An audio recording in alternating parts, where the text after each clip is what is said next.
Bien, continuemos entonces con la clase. Nos habíamos quedado en lo que era keratitis por herpes simple. Recuerden que la lesión por herpes simple puede ser de tipo epitelial o de tipo estromal.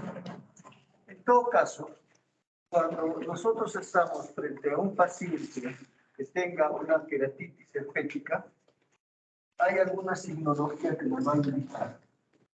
Y entre la sintomatología y signología ocular vamos a tener pues lo que es un dolor ocular intenso, presencia de fotofobia, lagrimeo. Y como signos oculares vamos a encontrar principalmente una congestión ocular bastante marcada a nivel ciliar, a nivel periqueral. En todo caso, el diagnóstico de lo que es una keratitis epitelial debe de ser hecha por lo que es una sospecha. ¿Cómo vamos a sospechar? Por la presencia de la sintomatología que hemos referido y por la signología, principalmente lo que es pues una inyección ciliar periqueral. Vean lo que está mostrando, una inyección ciliar periquerática bastante marcada, pero en este caso en una keratitis estromal. ¿Ya? Las mismas manifestaciones van a tener, solamente que esto ya es de carácter más inmunológico que por efecto de lo que es invasión del virus. Vean, la inyección ciliar siempre está presente. Que no se les olvide ese signo, porque es traducción de patología de lo que es patología corneal. Ahora, una lesión de este tipo siempre va a tener alguna expresión cuando uno hace un examen simple del ojo. Si examinamos a un paciente con una linterna, probablemente esa lesión va a dar una muestra de lo que vendría a ser pues algún grado de alteración en la transparencia de la córnea. La córnea es totalmente transparente como esta parte. Cualquier opacidad debe llevarle la atención. Sobre todo si esta opacidad va acompañado de un ojo rojo con lo que es inyección ciliar. Bien, entonces, cuando nosotros evaluamos a un paciente con una keratitis epitelial, el hecho de usar corticoides en estas circunstancias va a hacer que el cuadro se encienda, que el virus sea mucho más patógeno. Por lo tanto, ya ustedes tengan el concepto de que pueden tratar un ojo rojo con lo que son medicamentos de los muchos que hay, pero que sean antibióticos. Nunca una asociación entre corticoides y antibióticos y menos corticoides puros. ¿Ya? Entonces, eso tenganlo presente, salvo estos medicamentos, pero con su supervisión adecuada. Ténganlo presente, entonces, para toda su actividad, pueden recetar notas oftalmológicas, porque el ojo rojo, la gran mayoría de ellas tienden a autolimitarse. Si van a poner un antibiótico puro, no va a haber mayor problema, pero siempre y cuando también indicando al paciente de que si no hay una buena respuesta en 2 o 3 días, se acuda a la especialidad.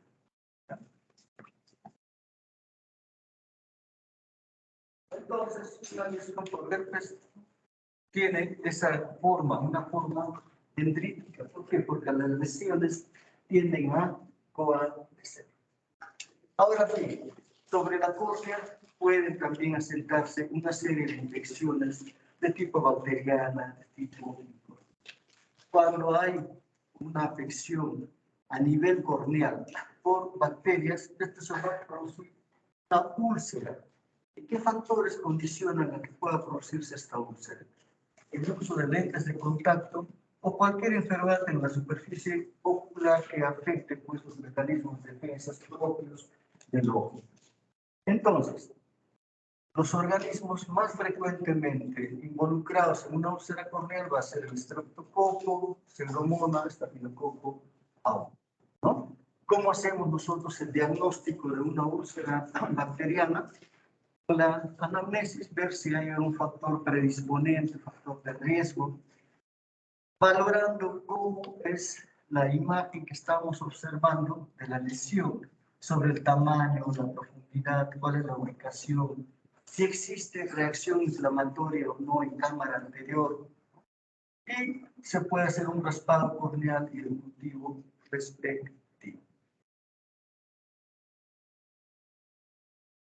Vean, ¿qué estamos observando ahí? Una lesión blanquecina. La forma, habíamos dicho, de cicatrizar de la córnea es afectando su transparencia. Entonces, si nosotros tenemos una lesión, y esto va acompañado de un ojo blanco, probablemente estemos ante un caso antiguo, ante una cicatrización, ante un leucoma a nivel de la córnea. Pero si esta mancha blanca está acompañada de un ojo rojo que está indicándonos actividad, entonces esto sí tiene que ser tratado. ¿Ya? Entonces, cualquier mancha en la córnea tiene que llamarnos la atención. Diferenciemos nada más. ¿Será un estado agudo? ¿Será un estado? El estado agudo tiene que tener tratamiento y de preferencia derivarlo a la... Por ejemplo, a ver, describe lo que estás ahí viendo. Ya se aprecia una lesión blanquecina, una córnea que ya quizás también encima de las pupilas, uno siempre observar la pupila. Ya. Y tiene bordes, no diría regulares, y hay una zona que está más blanquecina que el resto. En el centro es un poco más blanquecina que el resto. ¿Algo más? Bueno, yo creo que está circunscrito en la córnea porque no pareciera que viene desde la conjuntiva. No. Pero sí hay alteración conjuntival. Sí, también está ahí. ¿Ya? Entonces, vean, es una lesión blanco-grisácea que está localizada en la córnea, que está en lo que es el eje visual. Entonces, desde el punto de vista pronóstico es muy importante, porque esto puede llegar a cicatrizar, sí, pero la cicatrización que va a tener una coloración semejante va a impedir la lesión. ¿Ya? Tendría que ir al trasplante corneal, ¿no? Entonces, pero además de eso, hay una congestión ocular, de repente más periquerática, el foto no lo muestra así, pero hay una cosa, que no hay mayor reacción inflamatoria en cámara anterior. Eso también nos ayuda a que podamos distinguirlo de otras patologías. ¿No? Entonces, cuando estamos ante una úlcera bacteriana, la úlcera bacteriana nosotros podemos tratarlo, tenemos medicamentos de amplio espectro que puede tratar con éxito esta patología. Entonces, de los muchos tratamientos que tenemos, sí podemos enfrentar una úlcera bacteriana con bastante acierto. Pero cuando nosotros estamos frente a lo que es una úlcera micótica, la situación se complica. Una úlcera micótica también tiene factores de riesgo que predisponen la aparición de ella. Y el principal de ellos viene a ser el traumatismo con material vegetal. Recuerden que estamos en un medio que es bastante agrícola, por lo tanto, cualquier lesión con material vegetal de la superficie solar puede ser un factor de riesgo para el desarrollo de es una úlcera micótica. Si hay una enfermedad ocular crónica subyacente o si está con tratamiento tópico, picoides, también es otro factor de riesgo para el desarrollo de esta úlcera micótica o puede ser resultado de una sobreprotección. Vean ustedes entonces la recomendación que se hizo de usar o de no usar antibióticos tópicos que tengan corticoides, porque de pronto aumentamos el proceso de herpes simple o aumentamos una patología micótica. Entonces, ¿qué organismos producen esto? Las levaduras, la calidad micas, de repente el paciente es inmunosuprimido, pero principalmente los hongos filamentosos, Aspergillus y Fusarium, son los responsables de estas úlceras micóticas, ¿no? Bien. Cuando un paciente tiene una lesión por órgano, por hongos, vamos a tener pues un paciente que se va a quejar de todo lo que es manifestación de córnea. Fotofobia, blefarospasmo, dolor ocular, lagrimeo, que son síntomas que son frecuentes a toda la patología corneal aguda. ¿Ya?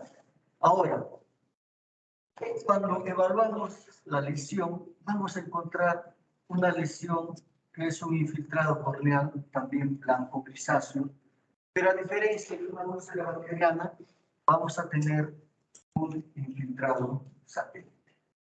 ¿Ya?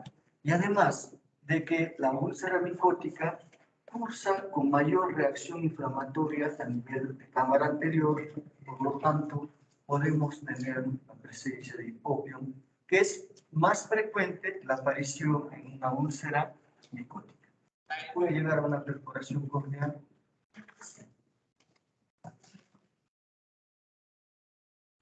Bien. A ver, describe por favor lo que estás viendo. Bueno, hay como está la conjuntiva irritada con iris, la pupila tiene también como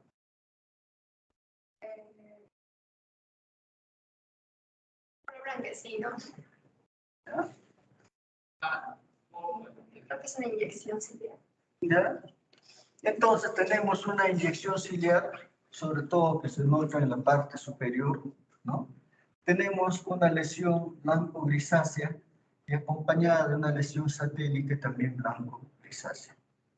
¿Qué será esto? La parte inferior.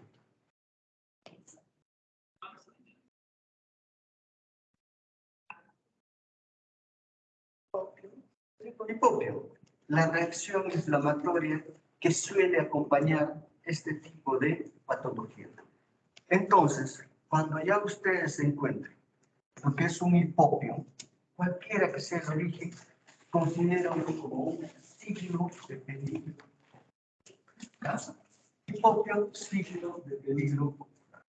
Ahora bien, ¿cuál es el problema de enfrentar una úlcera micótica? De que generalmente cuando nosotros tratamos a un paciente portador de úlcera micótica, es un paciente que ya estaba siendo visto por varios colegas y que de pronto, como no hay una respuesta adecuada, entre la segunda y tercera semana, recién se comienza a pensar que podría ser una úlcera micótica. Y entonces, vean, 2, 3 semanas que ha estado teniendo tratamiento para otra etiología y de pronto se plantea la posibilidad de una úlcera micótica. Y el problema es que no tenemos mucha medicación para tratar esta patología. Tenemos un producto que es la natamicina, que es un producto que va a actuar en forma tópica, pero como toda reacción por hongos, resulta bastante. Y además de que el producto de la natamicina no es un producto que se encuentra en cualquier sitio. Si hubiera un caso, acá tendríamos que ver qué colega tiene la natamicina para que lo pueda proporcionar, si no hay que traerlo. Entonces, no es fácil. Ahora, ustedes dirán, pero existe tanto producto dermatológico que tiene antimicóticos. Pero el problema es de que la concentración es muy fuerte. Como que si se aplica eso, más es el problema. El manejo de una úlcera micótica es bien complicado. Lo que nos puede ofrecer de alguna manera, el hecho de que pueda pasar el cuadro de forma lenta y progresiva, es el producto de la natamicina.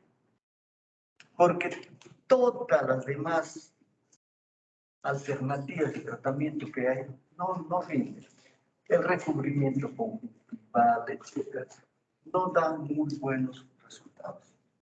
Como verán, ¿cuál podrá ser el pronóstico de este paciente?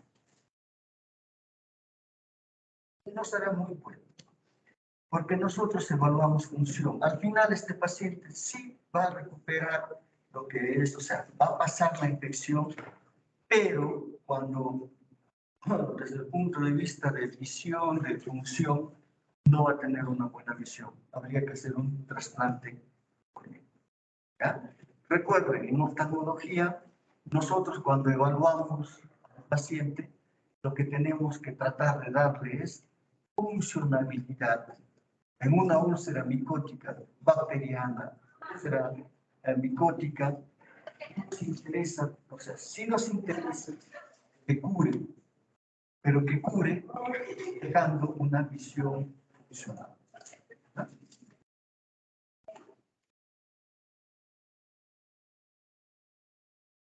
Bien.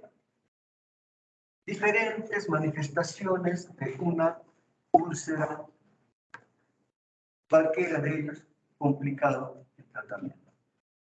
15 años atrás tuve un paciente con una úlcera micótica. En esa época conseguíamos la natamicina en Brasil. En tanto hemos hecho todos los tratamientos. Comenzó el ciclo, a veces en el semestre par, agosto, y en diciembre estaba el paciente sano. ¿Cuánto tiempo?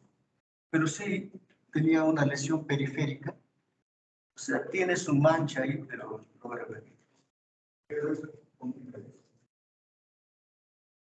Bien, a tener en cuenta desde el punto de vista corneal, que también va con ojo seco, ojo rojo digo, es pues el ojo seco. Tengamos en cuenta, cuando hablamos de ojo seco, de lo que es la película lagrimal. La película lagrimal está formada desde la parte más externa, por una capa oleosa que es dada por las glándulas del meiomio, por una parte acuosa que es dada principalmente por lo que es la secreción de la glándula lagrimal, y una secreción mucosa que es dada por las células de la. Entonces, para que la superficie ocular esté adecuadamente humectada, tiene que haber un equilibrio en cuanto a la composición de estos componentes. Si bien la forma más frecuente de ojo seco lo constituye lo que es la disminución en la cantidad de lo que es el factor acuoso, pero un desequilibrio en cualquiera de las otras dos partes también conduce a un ojo seco.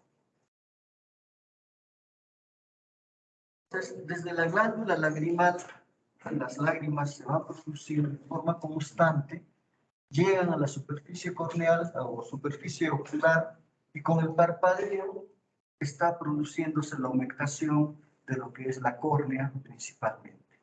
Una córnea no puede estar sin lubricación porque va a sufrir desecación. Es por eso que en situaciones que nosotros estamos expuestos al uso de la pantalla del televisor, laptop, celular, etc., ahí disminuye la cantidad de parpadeo, por lo tanto existe mayor cantidad de evaporación de lágrimas, entonces sobreviene un ojo seco. ¿Ya? Entonces, se elimina a través de los conductos lagrimales hacia la cavidad nasal, ya ahí se elimina. Este es el flujo constante de lo que es las lágrimas que van a afectar la superficie ocular. Lo que habíamos dicho, las tres capas que constituyen la película lagrimal. Entonces, cuando estamos frente a un paciente portador de ojo seco, ¿no?, esto puede ser secundario a que haya síntomas de irritación ocular, a que haya una inestabilidad en la película lagrimal, que haya una enfermedad en la superficie ocular. de tal forma que va a haber una deficiente producción de, principalmente de la porción acuosa, ¿no? Sobre todo el síndrome de Sjögren y también el síndrome de no Sjögren cuando existe enfermedad de las glándulas lagrimales de otra etiología que no sea Sjögren, cuando haya pérdida de lo que es el reflejo del parpadeo y cuando haya obstrucción de los conductos lagrimales. Pero también es importante el otro grupo, aquella que se pierde por evaporación, por alteración en las glándulas del gomio, por uso de lente de contacto, por anormalidad en el parpadeo o por exposición. Hay patologías que hacen que las personas tengan proptosis, que el ojo esté más salido, no va a haber una buena lubricación, entonces ellos van a tener pues un ojo seco. Aparte de todo esto, también desde el punto de vista medicamentoso, se puede inducir ojo seco porque hay productos medicamentosos que producen ojo seco. Pero en condiciones normales, cuando estamos frente a un paciente que tiene un ojo no seco, un ojo normal, ¿qué es lo que va a pasar? Va a haber, pues, las glándulas lagrimales van a producir las lágrimas sobre las que van a humectar la superficie anterior y esta a su vez va a enviar un mensaje a lo que es el cerebro para que también produzca lo que es la glándula, las lágrimas, lo en forma normal. Esto es un circuito que se va dando. Pero cuando hay un ojo seco, ese circuito va a perder. ¿Por qué razón? Por lo que en lo que es el ojo seco se dice que hay un proceso inflamatorio crónico en lo que es la superficie ocular. De tal forma que, merced a estos productos que están en la superficie, no va a haber un buen mensaje al cerebro para que limite también la producción de lágrimas. Por lo tanto, se rompe este.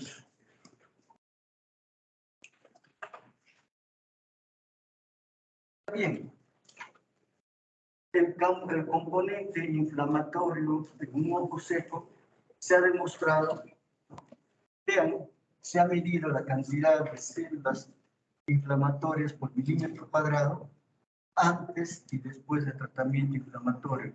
Y se ve pues que la cantidad de células inflamatorias responden a ese tratamiento. Ese ojo seco mejora cuando se da tratamiento antiinflamatorio. Por lo tanto, hay una respuesta inflamatoria de fondo, ¿no?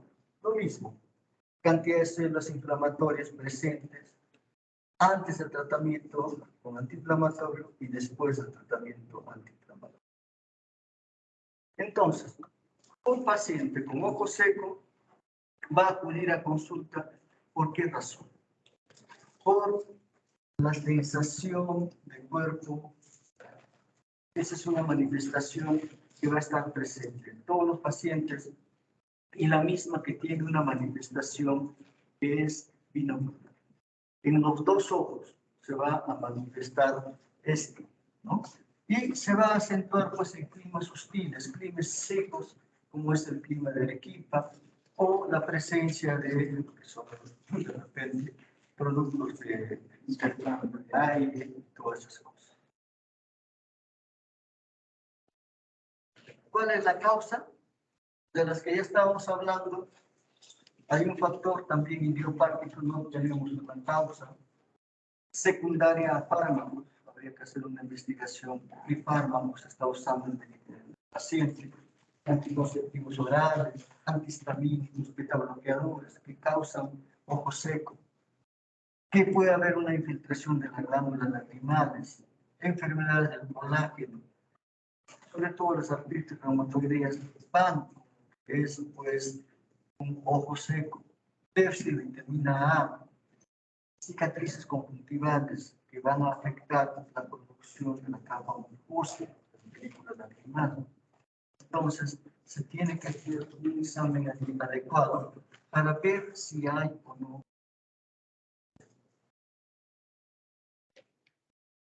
Ahora, cuando examinamos al paciente, ¿qué podemos encontrar? Hay muchos signos a tener en cuenta. Una queratitis punteada, lesiones epiteliales diseminadas en toda la córnea, solamente que de índole crónica, que no va a tener una manifestación de un cuadro agudo, pero sí hay esta queratitis punteada. Puede haber filamentos corneales, ¿por qué? Porque también hay pues pocas lágrimas que hace que aparezcan estos filamentos. Las queratitis pueden ir a lo que son úlceras corneales. Y también hay lo que se llama un tiempo de ruptura lagrimal disminuido, que lo vamos a ver ahora, en la prueba de Schirmer, que también está alterada. A ver, describe lo que es, por favor. Lo que veo, bueno, con respecto a las anteriores imágenes que nos mostró, parece anticuerpo. Parece mayor cantidad de células inflamatorias en este ojo. Ya. Pero esa es la córnea. ¿Qué ves ahí? Bueno, sí, la córnea. Hay una lesión verdosa en la parte, no es en el eje de la visión, sino en la lateral.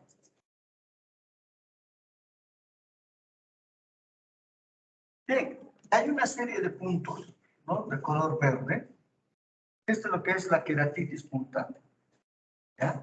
Esto es desepitelización corneal. Acá, bueno, ya hay esta epitelización, está más confluente, ya está una úlcera corneal. Pero esto es lo que generalmente tienen todos los pacientes con ojo seco. Mayor o menor medida. Todo depende de cómo esté llevando el tratamiento, si el tratamiento es adecuado, si hay buena respuesta al tratamiento, etc. En mayor o menor cantidad, este es el patrón que se encuentra en el ojo. Son los filamentos que hemos visto, ¿no? Una úlcera corneal mayor. Entonces, cuando nosotros, a cualquiera de nosotros, se nos echa una gota de colorante, cuando parpadeamos y dejamos de parpadear, esa película debe de estar con esta característica, o sea, toda la superficie ocular con esta característica, hasta por 10 segundos. Pero en las personas que tienen ojo seco, esto no está cubriendo todo el ojo los 10 segundos, sino que se rompe antes de los 10 segundos. Esta es una ruptura de película lagrimal. Tienen los pacientes con ojo seco. Este tiempo de película lagrimal, de ruptura de película lagrimal, es de menos de 10 segundos.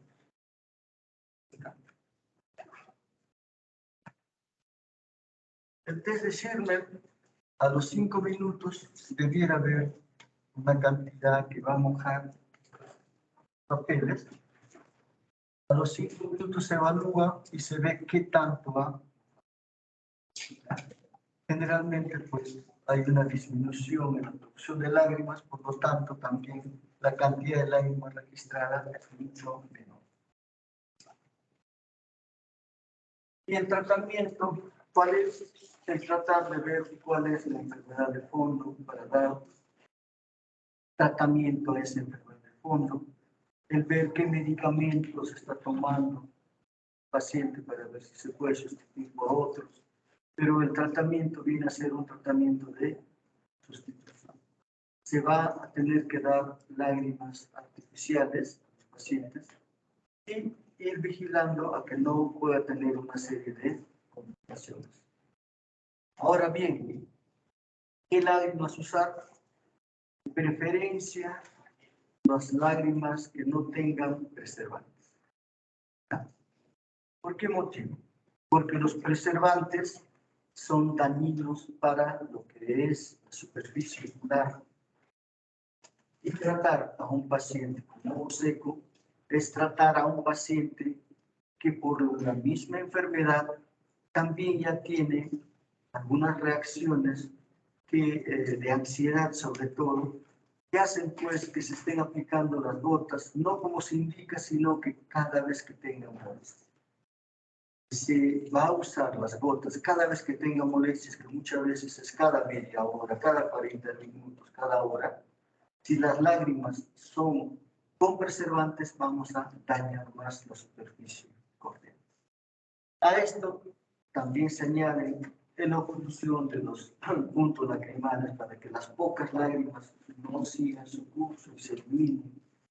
Hay diferentes alternativas de tratamiento, pero eso es algo que tiene que hacerse para cada paciente. ¿Ya? Entonces, la base es las lágrimas artificiales. Bien,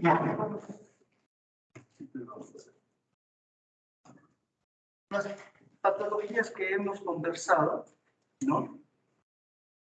Hay algunos signos de peligro que es necesario que lo tengan en cuenta. La inyección conjuntival ciliar, lo que es la presencia de hipopio, cualquier lesión corneal. ¿Ya? Tómenlo eso como signos de peligro de salud, desde el punto de vista de salud ocular. Pero vamos a ver ahora una patología donde puede haber también riesgo para la salud visual, pero que vamos a ver un signo de peligro adicional que es la midriasis pupilar. La midriasis pupilar, dentro de un contexto de ojo rojo, debe de orientarnos a lo que es un glaucoma. ¿Ya? Entonces, una pregunta del examen. Paciente con midriasis, con ojo rojo, ese es glaucoma, ya no necesita nada. ¿Ya? Pero en todo caso aprendamos a conocerlo. En condiciones normales, el humor acuoso, que es la sustancia que va a dar la presión ocular, depende de la producción de humor acuoso. Es formada por las células epiteliales no pigmentadas de los procesos ciliares y la formación sigue un ciclo circadiano siendo menor durante la noche. Y esto, como se va produciendo en forma constante, también se elimina por lo que es la malla trabecular y la región uveoscleral. 80% por la malla trabecular y 20% por la región uveoscleral. Ahí tenemos el epitelio no pigmentado desde donde se va a formar. Por lo tanto, el humor acuoso también va a cumplir otra función que es una fuente de nutrición. ¿Para qué? Para todas las estructuras transparentes del globo ocular, la estructura corneal y el cristalino. Y además también contiene células para lo que es respuesta humoral y celular, y mantiene la presión entre un rango de 10 a 20. Entonces, desde los procesos ciliares que se van produciendo, donde se produce el humor acuoso, esta producción del humor acuoso tiene un camino. Va a ir por lo que es la cámara posterior hacia la pupila, de la pupila pasa a la cámara anterior y de la cámara anterior va a lo que es la periferia hacia lo que es la malla trabecular y por el canal de Slade se elimina a la circulación general. ¿Ya? Entonces, desde los procesos ciliares, cámara posterior, pupila, cámara anterior, procesos ciliar, el trabéculo y canal de Slade, ¿no? Entonces, cuando nosotros hablamos de un glaucoma agudo, el factor desencadenante de esta patología lo constituye una. ¿Por qué? Porque el glaucoma agudo no se produce en todos los ojos, se produce en ojos que están predispuestos anatómicamente.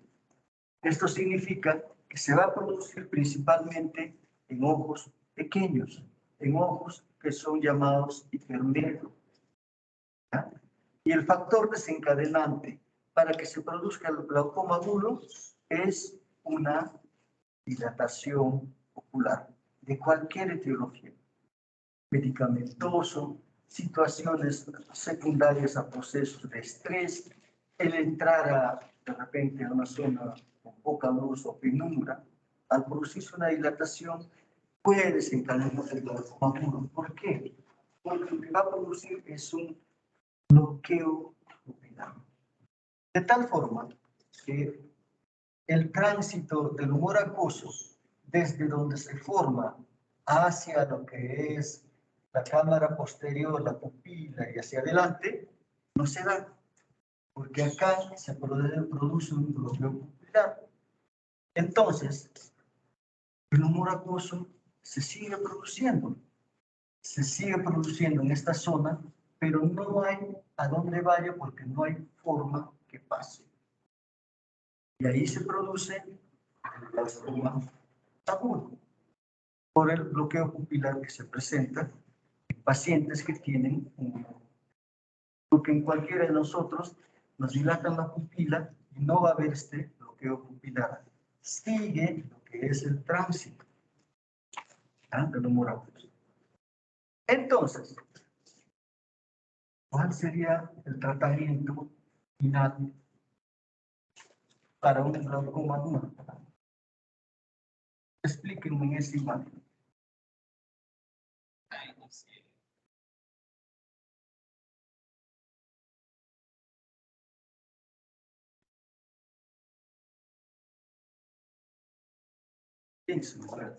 ¿Cómo podrían tratar? ¿Qué es lo que pasa? ¿Qué es lo que tendrían que hacer? Tener el bloqueo. ¿Cómo? Tener el bloqueo. ¿Cómo quitas el bloqueo? Que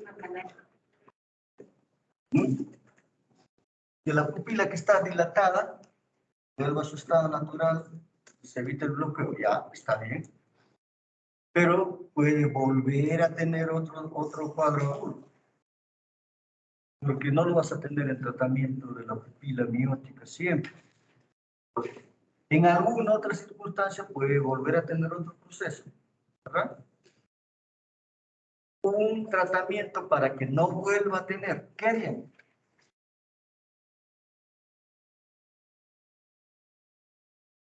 Pueden deducirlo.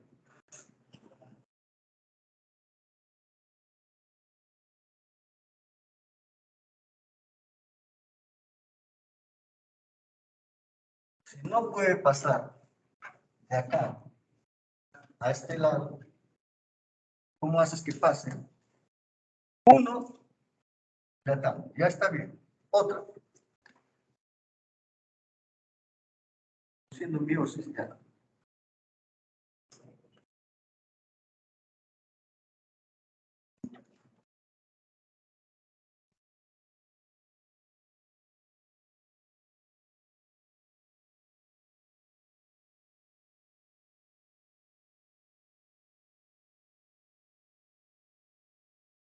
¿Qué pasa si haces un hueco acá?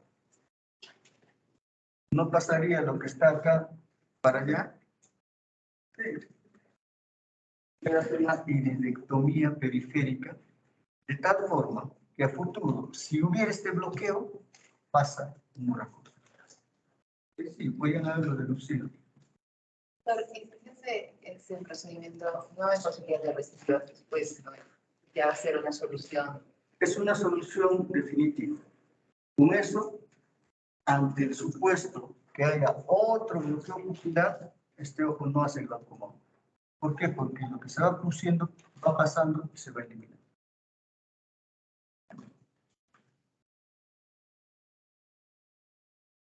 Ahora, un glaucoma agudo puede y hace mucho daño a la vista. ¿Qué están viendo ahí? Un nervio óptico totalmente pálido, ¿no? ¿Producto de qué? De esta presión intensa que sufre el globo ocular. ¿Ya? Cuando vamos a ver la clase de glaucoma crónico, hay presiones también altas, pero del orden de 22, 23, 24 minutos de mercurio. Pero un glaucoma agudo tenemos presiones de 40, 45, 50 milímetros. Y esto es lo que hace este daño en un tiempo corto.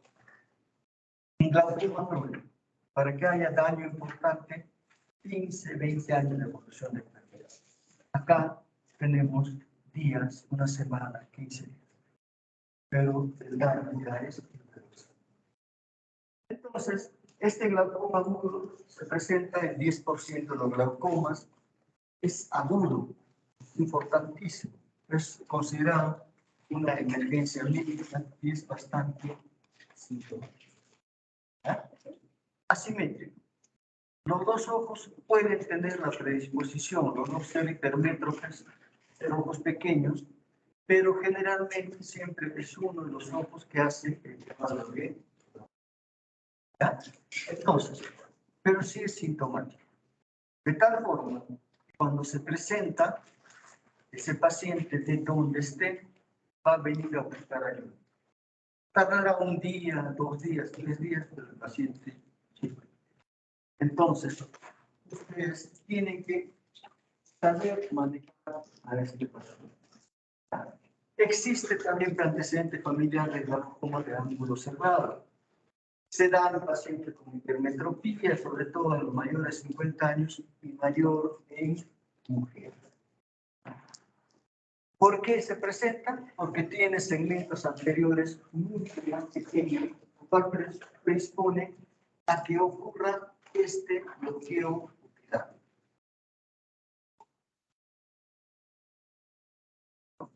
Entonces, ¿qué es lo que pasa?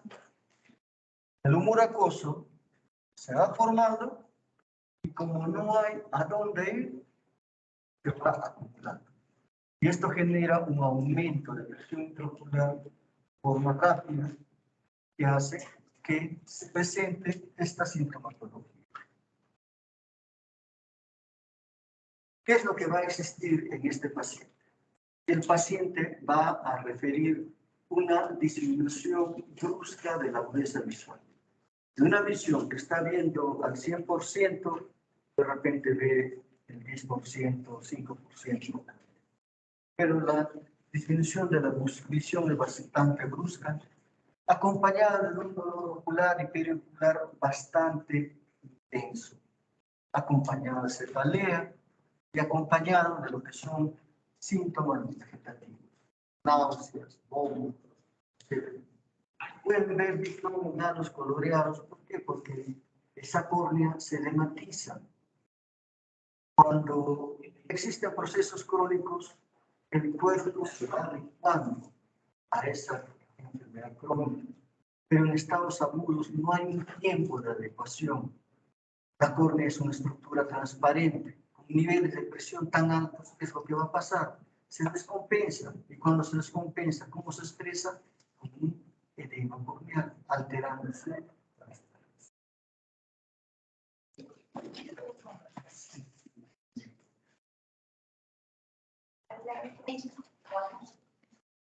izquierda.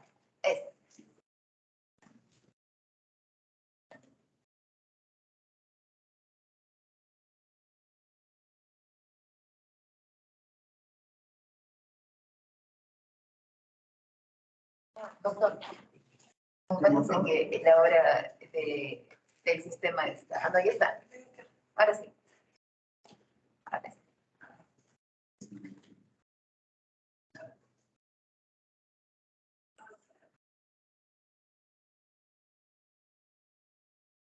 Muy bien, entonces toda esta sintomatología, epidemiología, ha acompañado con los cambios que se van dando. Vean ustedes, esto debiera mantenerse un espacio hasta la parte de acá. Pero vean cómo está cerrado. La córnea está en contacto con parte del iris. Entonces, esto es un bloqueo pupilar que va a condicionar un aumento brusco de la presión intraocular. ¿Qué estamos viendo ahí? Una congestión ocular periquerática bastante intensa. Vean cómo lo que es el iris está prácticamente en contacto con la córnea. Esto es lo que es pues una cámara estrecha, una cámara muy delgada. ¿Por qué? Porque está todo la parte anterior del ojo es bastante más pequeño.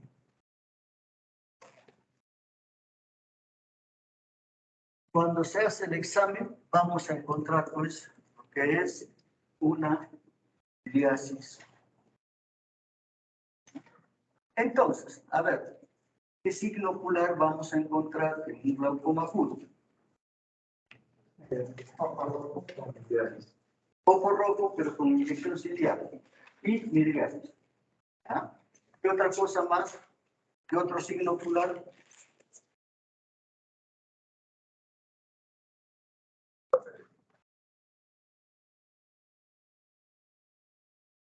Ya tenemos inyección ciliar, midriasis. ¿Qué otra cosa?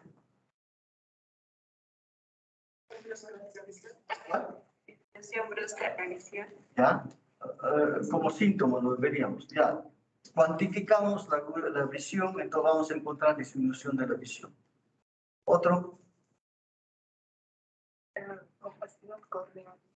Alteración en la córnea. Generalmente un edema corneal, una opacidad corneal. ¿Qué otra cosa más podremos encontrar? Presión intramuscular elevada. Si podemos medir la presión intraocular, vamos a encontrar presión intraocular del orden de 40, 45, 50. ¿Qué síntomas va a tener el paciente? Dolor ocular intenso, náuseas, vómitos, disminución brusca de la visión. Listo. Con eso hacemos diagnóstico de glaucoma agudo, pero es necesario que lo tengan presente. ¿Qué hacer cuando hay un glaucoma agudo? Pues hay que tratar de disminuir la presión, ¿no? Por ejemplo, ahí estamos viendo la midriasis, algo de edema corneal. Puede haber atrofia de lo que es el iris por esa presión tan alta que se tiene, ¿no? Pero es algo que se da ya más adelante. Y el tratamiento es con manitol al 20%, ¿no? 1.5 kilos por kilogramo de peso. La pilocarpina al 2% es para producir miosis ocular, porque lo que está generando todo esto que es la midriasis, entonces volver a una situación de... Pero probablemente este medicamento no haya puesto donde ustedes pueden encontrarse. ¿Qué hacer? Poner manitol o que tome la acetazolamida. La acetazolamida es un producto que va a hacer que disminuya la producción de los cuerpos, se toma por vía oral y puede esto hacer que baje algo la presión en tanto usted. Iridectomía periférica. Esto ya es el tratamiento para evitar que el paciente pueda tener un cuadro la próxima vez. Es raro que se haga una iridectomía periférica en el estado agudo de la enfermedad. De repente, al día siguiente que se controló el cuadro, etcétera, podemos hacerlo. Esto nos va a prevenir que el paciente no vuelva a tener un cuadro de glaucoma agudo. ¿Por qué razón? Porque este paciente tiene todos los factores de riesgo, la predisposición a desarrollar ese glaucoma. Lo único que falta es el evento desencadenante.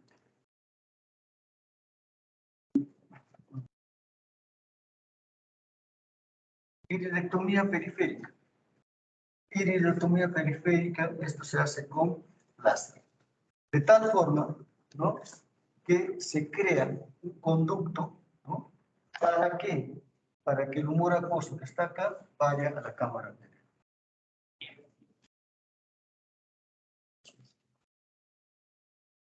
Veamos el otro. Abajo, está abierto, allí.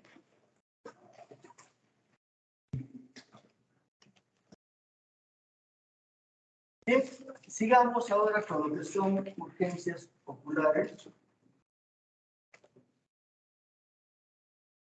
Bien, siempre todos debemos acostumbrarnos a hacer un examen que tenga una secuencia de tal forma que nos permita llegar a un probable diagnóstico.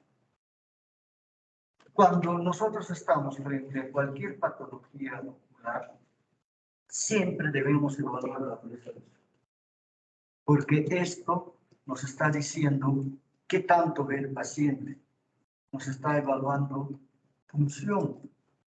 Con ojos, todo lo relacionamos con función, qué tanto ve.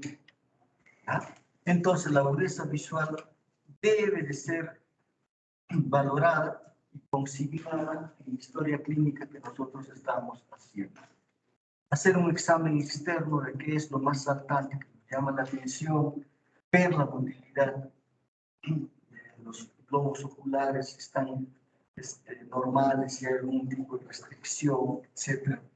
¿Cómo está la pupila? Es importante.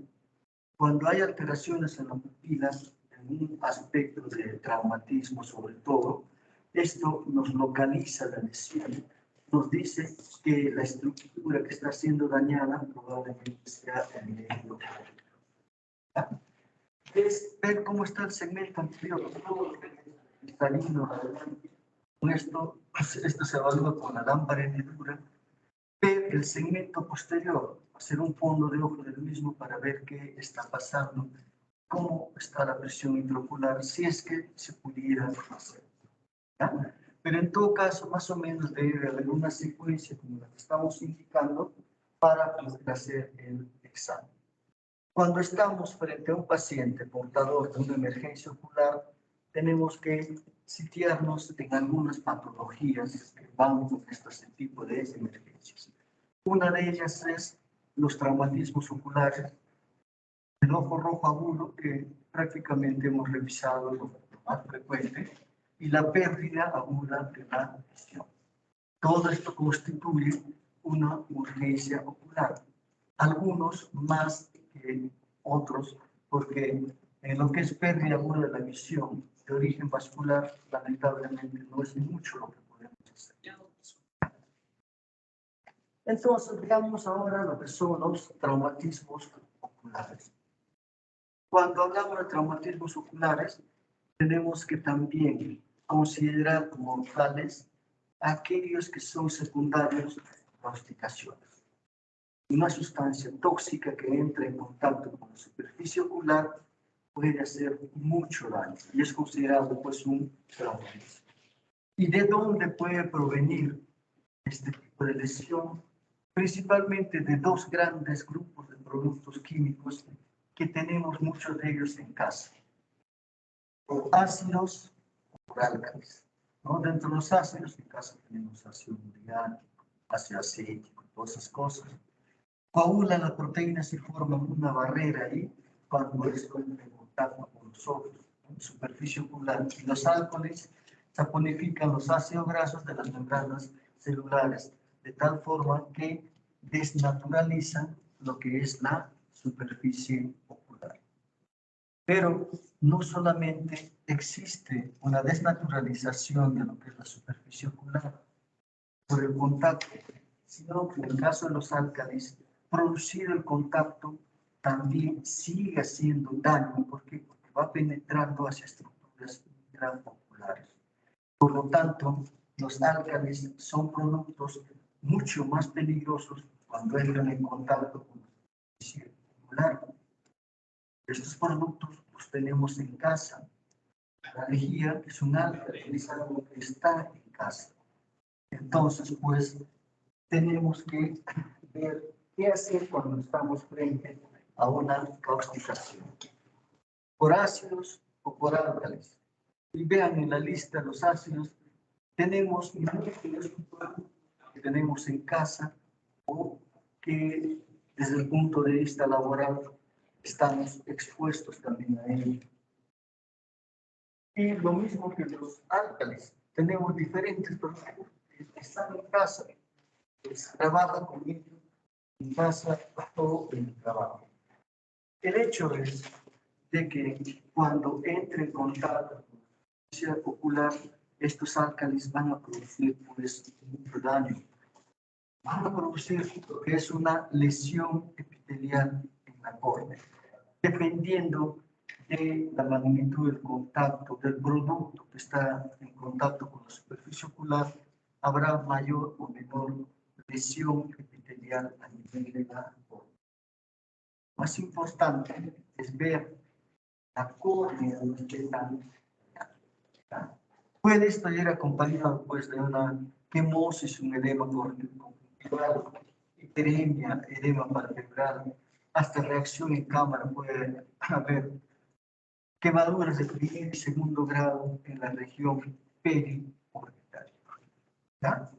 Entonces, el diagnóstico lo vamos a hacer en base a los antecedentes que probablemente me va a referir el paciente, dentro de lo cual tenemos que ver en qué momento sucedió, qué se hizo inmediatamente después de eso, qué químico es, y entró en contacto con.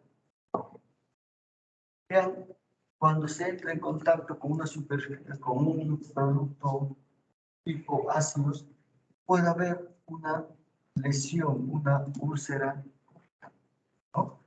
Acompañada de una congestión ocular marcada y con algún grado de quemadura de lo que es la superficie periocular.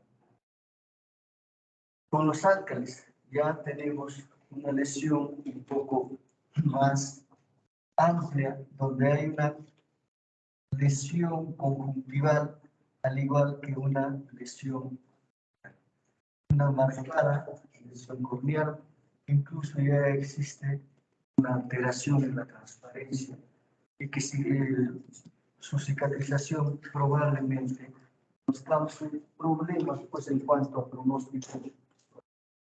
Lesión por álcalis, ¿no? Una lesión amplia en toda la córnea.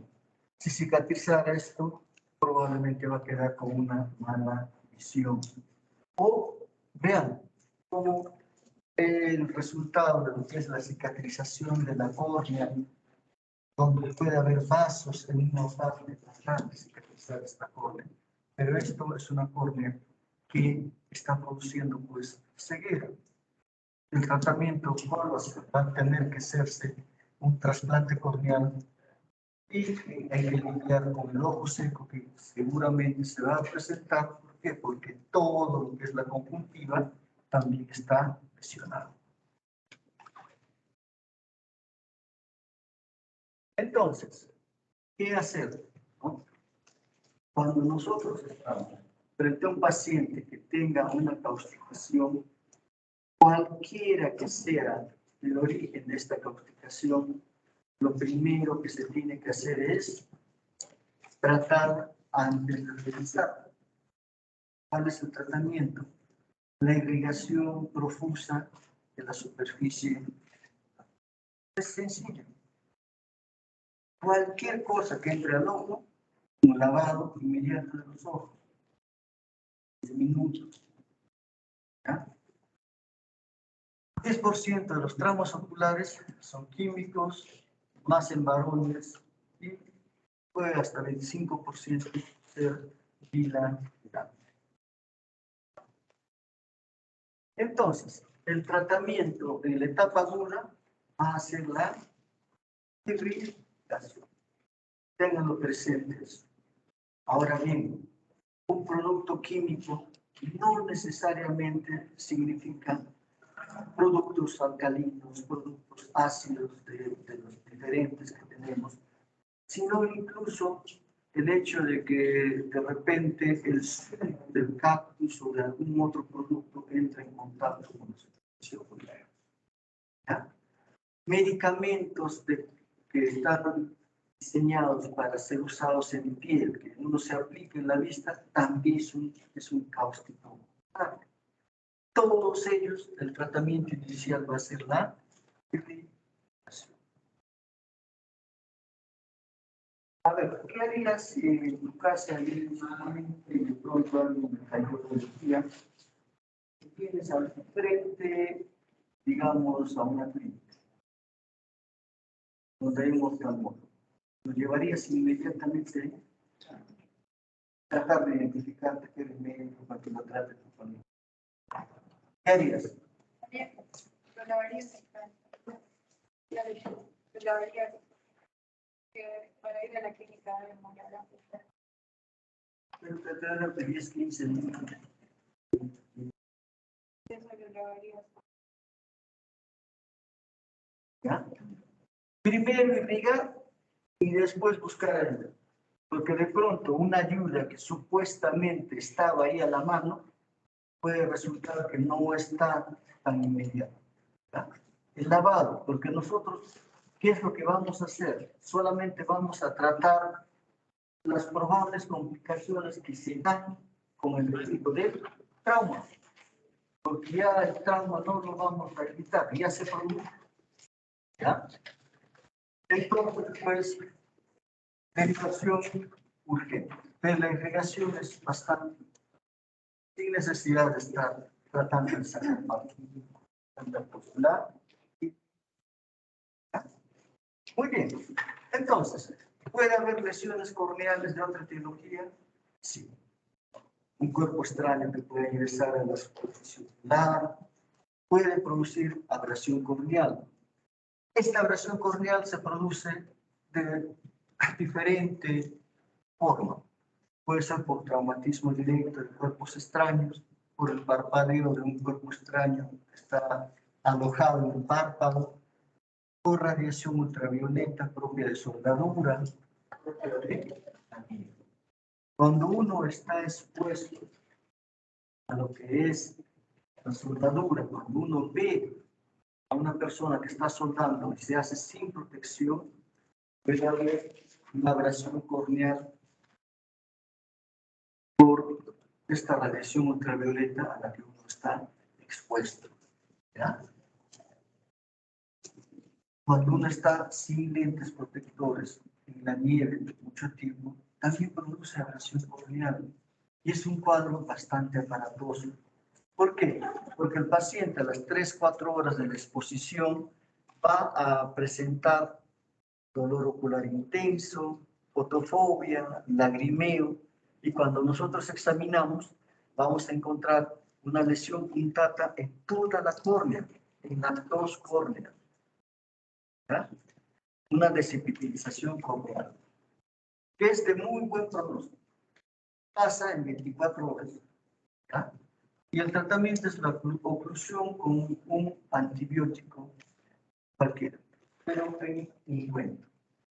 Los cicloplégicos es para evitar o calmar el dolor, pero pasa en 24 horas, pero el cuadro es bastante aparatoso.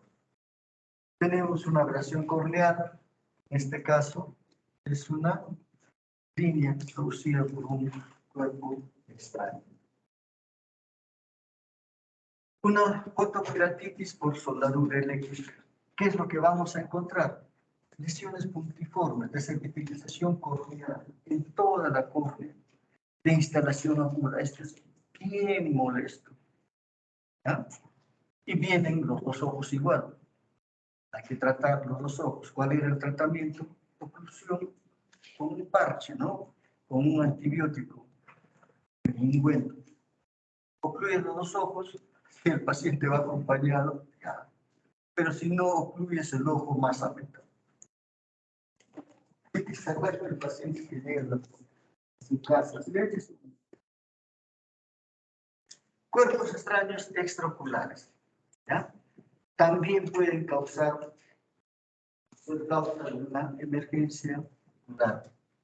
Los cuerpos extraños pueden estar sobre la córnea o pueden estar en el tarso superior, generalmente también en el tarso inferior, pero es más fácil de examinar. Esta es una patología frecuente y si hay daño en la córnea, va a haber la misma manifestación que hemos dicho en patología corneal. Dolor ocular, lagrimeo, blefaroespasmo, fotofobia, todas esas cosas, ¿no? Los cuerpos extraños en su mayoría son cuerpos metálicos, generalmente secundarios a procesos de trabajo donde están esmerilando, están chapando material de latas, etc. Y estos productos metálicos producen un anillo de óxido alrededor que a veces complica la extracción. ¿Ya? Hay que limpiar todito. Y esto tiene que extraerse, no hay otra forma. Tiene que extraerse. Después se trata con un antibiótico, un ungüento, y se parcha ese óxido. A ver, ¿qué te llama la atención acá? Escribe lo que lees, por favor. Bueno, la inyección ciliar tiene la congestión.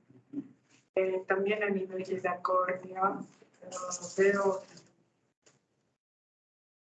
creo que es una quemadura, podría ser, o la mancha negra.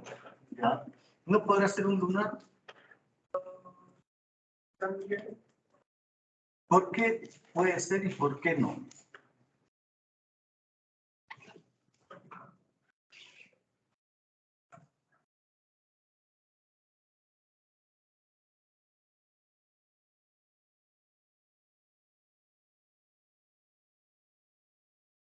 Bueno, en la córnea es totalmente avascular, lunar, no va a haber. Cualquier cosa que tú notes sobre la córnea, ese es un cuerpo extraño, no se hagan líos. ¿Ya? Cualquier cosa de otro color en la córnea, ese es un cuerpo extraño. Y más si hay una congestión ocular, como estamos viendo. Entonces, ¿qué se hace con este paciente?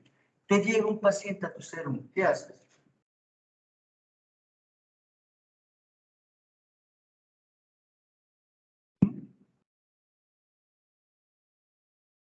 ¿Qué se hace? irrigación, Puedes intentar irrigar, pero cuando hay un cuerpo extraño, no sale con la irrigación.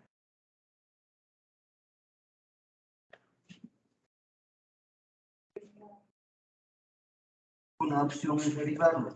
Describes bien paciente con sensación de cuerpo extraño, dolor ocular, etc., que el examen tiene una visión de tanto, una visión periquerática y cuerpo extraño a tal hora. Ya está.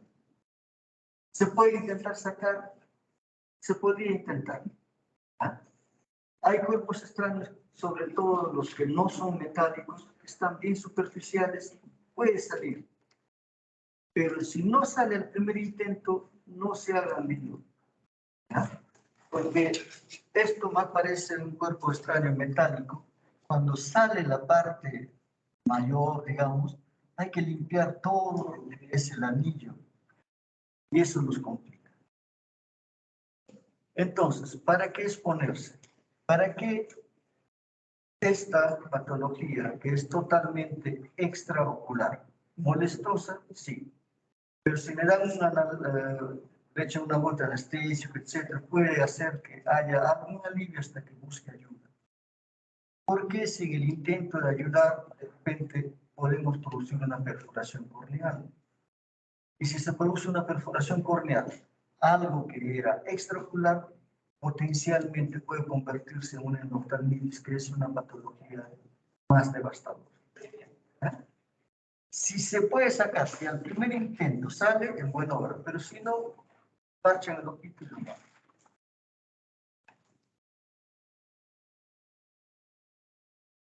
¿Qué ven ahí?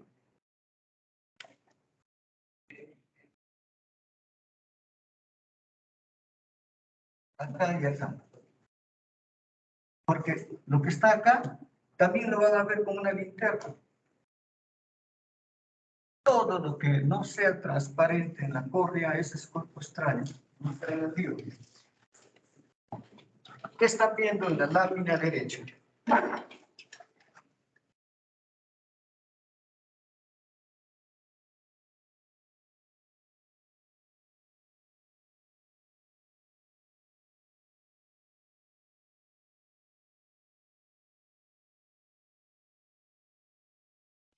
En la lámina izquierda de ustedes, un cuerpo extraño. Y en la otra,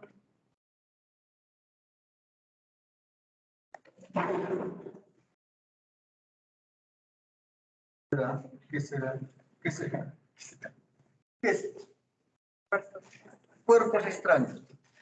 Producto de una explosión. ¿Qué hacer? Hay que sacar todito. No queda otro.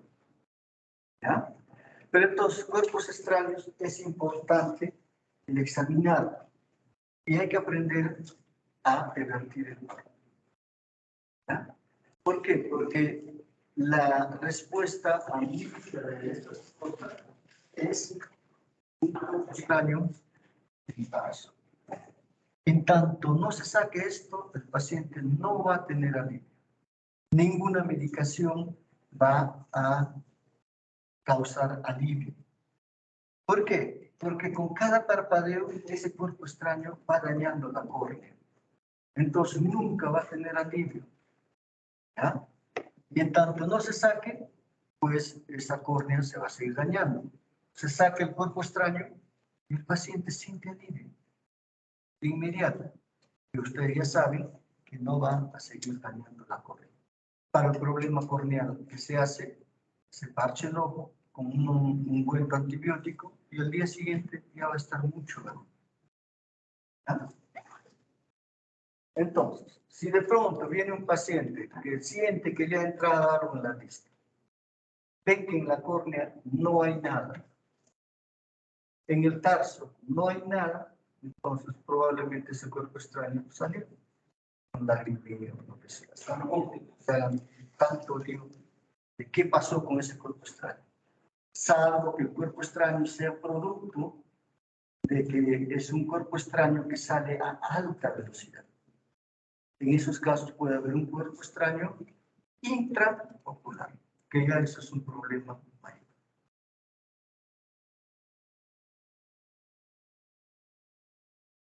Muy bien, entonces también puede existir traumatismo intraocular, sí. Y el traumatismo en lo que es el globo ocular, como un traumatismo en cualquier parte del cuerpo, es lo que determina el nivel de lesión que va a tener esa persona. ¿Qué hacemos como médicos nosotros? Tratar de que la lesión sea o no siga produciendo más daño, se trata de reparar esa lesión, pero ya todo lo que puede pasar en el paciente al momento del traumatismo, eso no se puede justificar. Entonces, ¿qué hacer ante un paciente que ha tenido un traumatismo ocular? Tratar de determinar el origen del traumatismo. ¿Qué es lo que ha producido el traumatismo? ¿Con qué se ha producido ese traumatismo? ¿Para qué? Para tratar de establecer si estamos en un paciente que es portador de un traumatismo abierto o un traumatismo cerrado del globo ocular, que es diferente del pronóstico, del manejo, etc. Entonces, determinar la agudeza visual. Cuando se va a ver el paciente, determinar si el ojo está abierto o no. En todo caso, frente a un traumatismo, lo que debemos hacer es asumir que el paciente pueda tener un traumatismo abierto si es que no podemos objetivarlo. Por lo tanto, tratarlo como si fuese un traumatismo de ojo abierto, tratando de ejercer la menor presión posible sobre la superficie ocular. Si vamos a poner un apósito, que esto no ejerza una presión sobre ese apósito. Hacer que ese paciente, ¿no?, tampoco pues esté manipulando la vista, tampoco tratar de echar medicamentos, tanto bajo la forma de gotas, tanto bajo la forma de ungüento, sobre la superficie ocular. Porque así como tenemos medicamentos de piel que resultan cáusticos para la superficie ocular, los medicamentos de la superficie ocular también pueden ser cáusticos por los productos que contienen para la superficie intraocular. Entonces, no echar medicamentos a la superficie ocular ante la sospecha de un traumatismo abierto. Y evitar cualquier maniobra que pueda ejercer presión física sobre el ojo. Mantener en ayuno. ¿Ha sido error el tipeo? ¿Qué dices? ¿Por qué mantener en ayuno?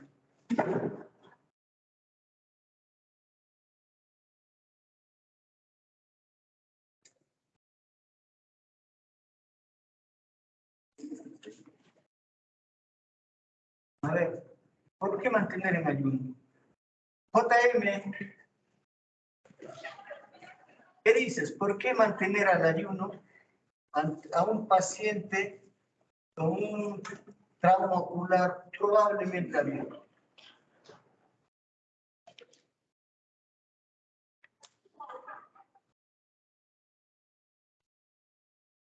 ¿No está?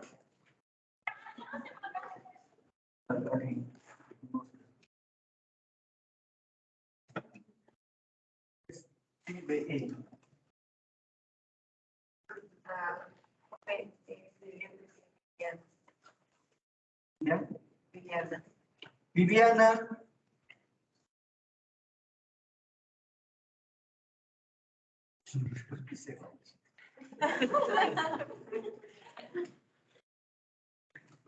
Bien. Como está grabado, hasta se puede detectar quién es el ser. Pero ¿para qué vamos a hacer eso? Alimentos pueden que aumentar. es algo que comas aquí, una cosa que produzas acceso de tos, ¿no? O el ojo que está abierto, la manera de avanzar la superficie más. Otra razón, puede ser evitar alimentos irritantes y todo. ¿Pero por qué el alimento?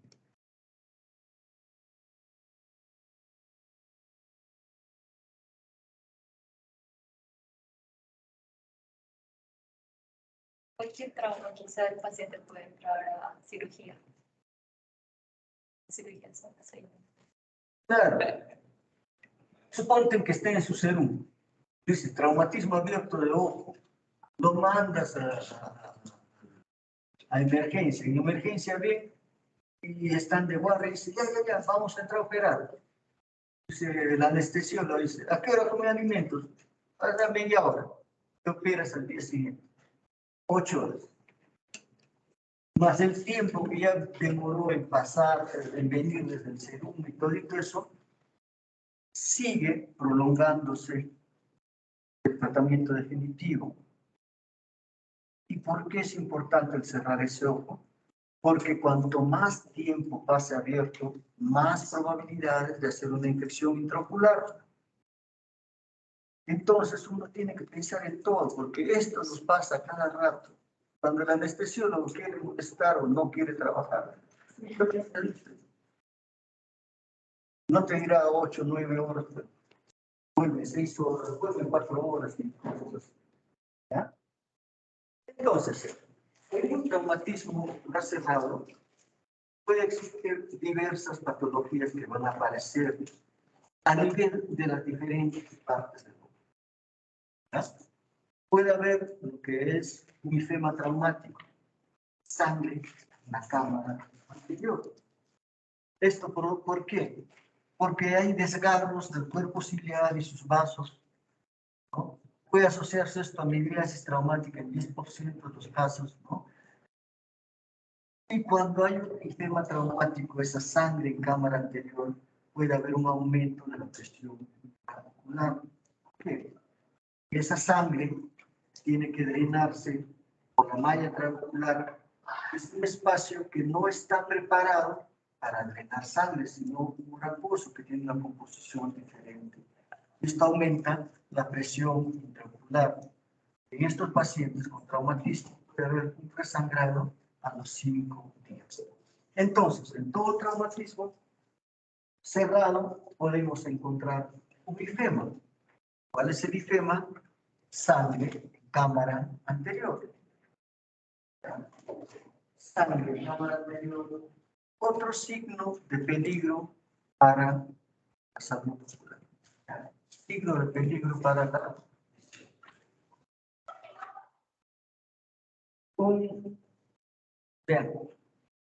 un ifema más intenso que el anterior, que estamos observando ya una condición ocular marcada. ¿Será que la presión intraocular está elevada? Posible. Pero esto puede ser explicado porque hay dificultades para drenar ese humor acuoso y la presión está siendo baja. Bien. edema total en toda la cámara anterior, acompañado de qué? También de lo que es una inyección conjuntival ciliar. ¿Esto acaso no puede producir por esa presión intraocular alta que tiene algún tatuaje del endotelio corneal o contenido hemático, que hace que el cuadro se vuelva más difícil de manejar? Tenemos al cristalino que está sujeto a través de sus óvulos de zinc detrás del iris. En un traumatismo, ¿qué puede pasar? Si ese traumatismo es de suficiente intensidad, pues ese cristalino puede salirse de su zona donde está colocada normalmente. Puede haber una desinserción del cristalino, lo que se llama, puede haber una subluxación del cristalino. ¿Ya? Está ahí todavía sujeto, pero no en su sitio, de repente en una posición que puede producir molestias.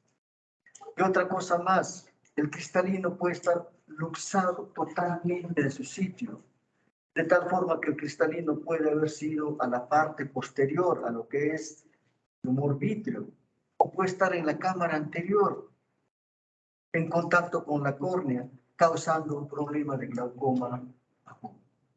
Entonces, en el cristalino podemos encontrar subluxación del cristalino, luxación del cristalino.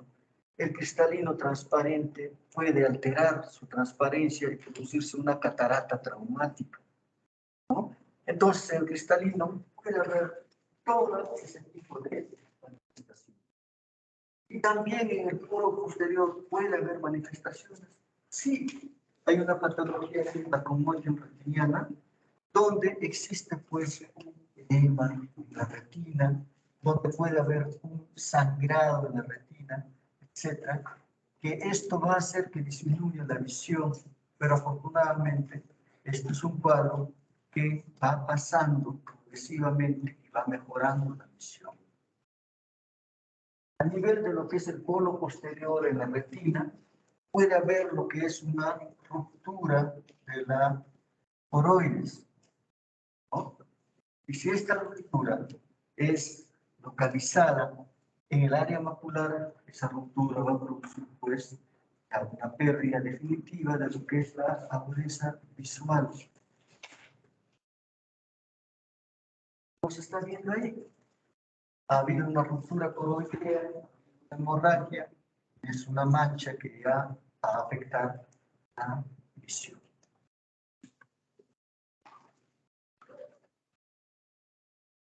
Ante un traumatismo de este tipo, puede haber también pues una hemorragia, puede haber un sangrado en el vítreo que producirá alteración en lo que es la agudeza visual, dependiendo de la magnitud del sangrado que pueda haber. Como ven, en un traumatismo ocular cerrado puede haber diferente tipo de manifestación, como tampoco de repente no va a haber mayor manifestación, pero es importante hacer un seguimiento, porque en estos pacientes puede también producirse alteraciones en la zona del drenaje del humor acuoso y producir un glaucoma traumático. Entonces, hay que evaluar a estos pacientes con traumatismo ocular para ver qué hacer.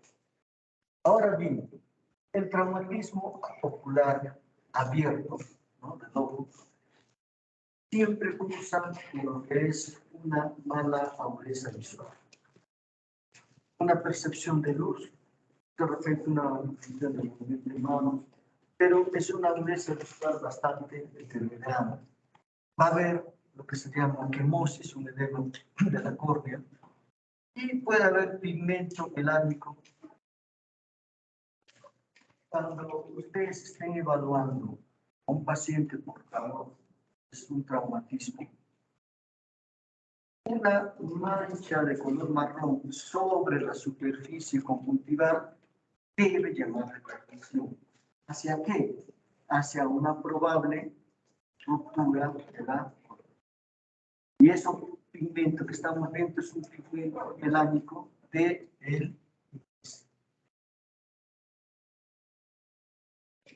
Cuando haya una hemorragia subconjuntival amplia, estar alertas. A veces debajo de esa hemorragia subconjuntival puede haber pues, un traumatismo abierto del ojo, que puede haber también aumento en la profundidad de la cámara anterior y va a haber una pupila irregular a menudo traccionada hacia el centro de la... ¿Están ahí? 2 minutos.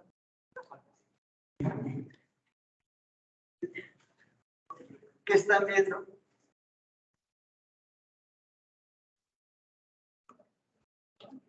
Un corte. Una herida escleral, no, perdón, una herida corneal, es un ojo abierto. ¿Cuál va a ser la emergencia de esto? Cerrar el ojo, no hay mucho que empezar. Cerramos esto y después se ve todo lo demás. Pero la emergencia es cerrar el ojo, no puede estar con el ojo abierto. ¿Qué pronóstico tendrá? Habría que ver cómo es. Yo creo que vamos a dejarlo. Dime, la próxima semana podemos comenzar media hora antes. ¿A las 2? ¿Puede ser? Acá No hay clases de las 2. no, claro. Entonces, media hora antes, porque no me gustaría quedar